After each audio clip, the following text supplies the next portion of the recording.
Since publishing the book, I've certainly been following the responses of its main characters to the coronavirus pandemic. I've been following Ernesto Araújo and Olavo de Carvalho, both of whom seem to be looking at this pandemic as an opportunity to criticize China and also modern science, to see in it an attempt to create a new global society, and also the treachery of modern science and the ways that it might be failing the people that it is sworn to protect. I had more in-depth conversations with Steve Bannon and with Alexander Dugin about the pandemic, and they view things from a slightly different perspective. They see in this pandemic, Alexander Dugin put it rather memorably, said that he saw divine retribution,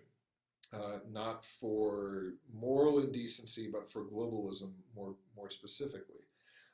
That the fact that we lived in such an interconnected world where people were traveling so often and where borders no longer were able to assert themselves, that was being punished now by some spiritual force that had laced all of our channels of communication and travel with poison, with the coronavirus,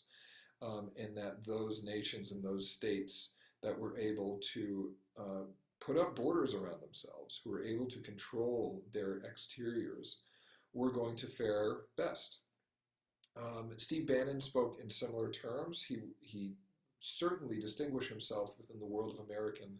conservative politics for advocating for lockdowns, for advocating for borders, for masks, for protections, for responding to the virus and not treating it as a hoax, in other words.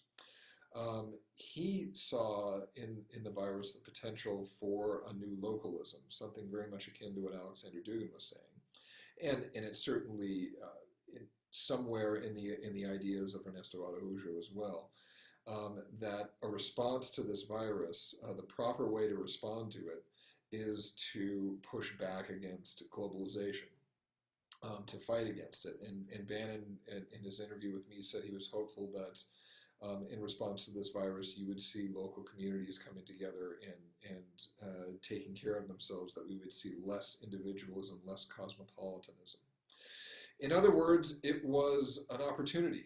for a lot of them, if not